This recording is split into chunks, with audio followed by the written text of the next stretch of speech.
సభలో చాలా మట్టుకు సన్నివేశాలు రాజకీయంగా రక్తి కట్టించే విధంగానే ఉంటున్నాయి.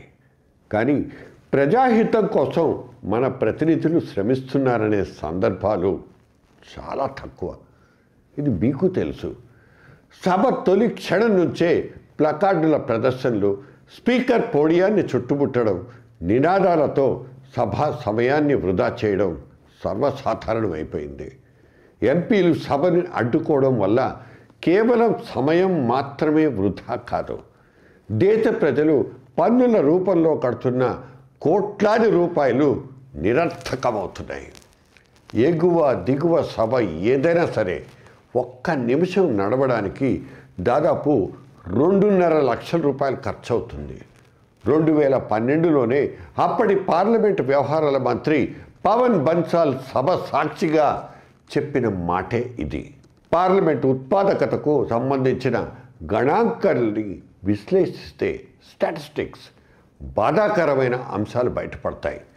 ఈ అత్యున్నత చట్టసభకు కేటాయించిన సమయంలో వివిధ కారణాల మూలంగా సభా కార్యక్రమాలు సక్రమంగా జరగకపోవడం మూలంగా అపారమైన నష్టం జరుగుతోంది. దీనికి తోడు కోట్లాది రూపాయల ప్రజాధనం కూడా వేస్ట్. ఉదాహరణకు 2021 వర్షాకాలపు సమావేశాలప్పుడు షెడ్యూల్ చేసిన 107 గంటల్లో దాదాపు 89 గంటలు వృధా అయిపోయాయి. ఉత్పాదకత శాతం అత్యల్పంగా నమోదైంది.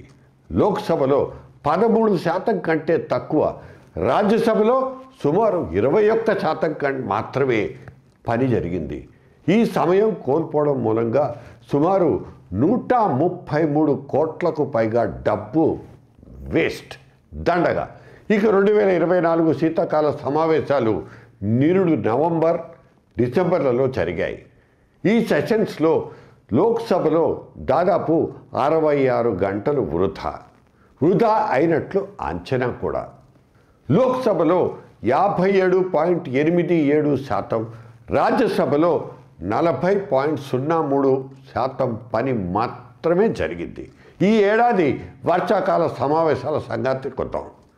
తొలి 3 రోజుల్లో కేటాయించిన 18 గంటల్లో ఏకంగా 17 గంటలకు పైగా సమయం నిరసనలు, ఆందోళన కారణంగా వృధా అయిపోయాయి.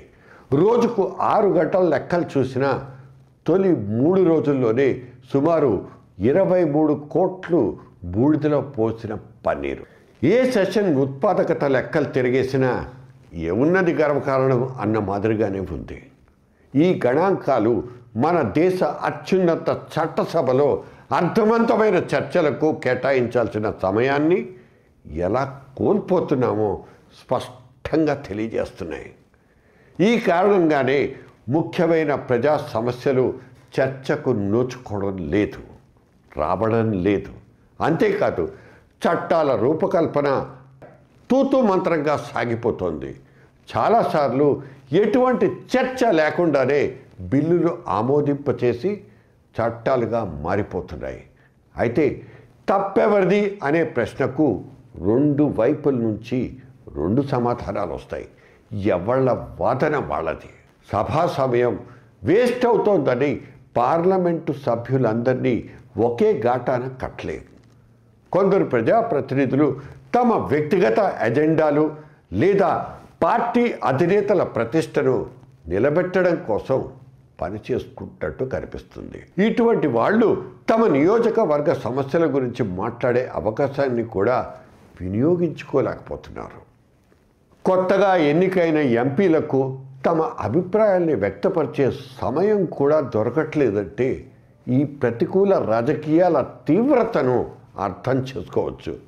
పార్లమెంటు ఉత్పాదకతలో సుస్పష్టంగా కనిపిస్తున్న ఈ పతనం కేవలం దేశ అభివృద్ధిని మాత్రమే కాదు, ప్రజల నమ్మకాన్ని కూడా పూర్తిగా దెబ్బతీస్తోంది. ప్రజాస్వామ్యం మీద గౌరవం, చట్టసభల మీద విశ్వాసం సన్నగిల్లిపోతోంది. ఎన్నికల్లో గెలుపోటముల తర్వాత సభను ఆగ్రహాన్ని ప్రదర్శించే వేదికగా కాకుండా దేశం కోసం పనిచేసే సేవా కేంద్రంగా భావించాల్సిన అవసరం ఉంది. లేదంటే ప్రజాధనం పూర్తిగా వృధా పద్దులో ప్రతి సెషన్ ఒక కొత్త రికార్డును సృష్టించడం మాత్రం ఖాయం. ప్రజాస్వామ్య వ్యవస్థలో నిరసన హక్కు ముఖ్యమే కావచ్చు, అయితే అది చట్టసభల పనితీరుకు అడ్డు కాకూడదన్నది ప్రజాస్వామిక వాదుల మాట. నిబంధనల ప్రకారం చర్చలు జరపండి. అధికార పక్షానికి నిర్మాణాత్మకమైన సూచనలు సలహాలు ఇవ్వండి. ఒకవేళ అసంతృప్తిని వ్యక్తం చేయాల్సి వస్తే దానికి కొన్ని మార్గాలు ఉంటాయి. అందుకు ప్రజా ప్రయోజనాల్ని మాత్రం పణంగా పెట్టకండి. ఎంపీగా గెలిచి పార్లమెంట్లో అడుగుపెట్టిన ప్రతి ఒక్కరూ తాను ప్రజల ప్రతినిధిగా ఎన్నికయ్యారనే బాధ్యతను గుర్తించడం ప్రజాస్వామ్యానికి శ్రేయస్కరం, మంచిది. రాబోయే 5 ఏళ్ళు దేశం కోసం పేదలు, రైతులు, యువత, ముఖ్యంగా మహిళల సాధికారత కోసం మీ సమయాన్ని వినియోగించుకోవడానికి సిద్ధం కండి. దేశ పౌరుడిగా ప్రతి ఒక్కరి కోరిక ఇదే. మీ సతీష్ బాబు.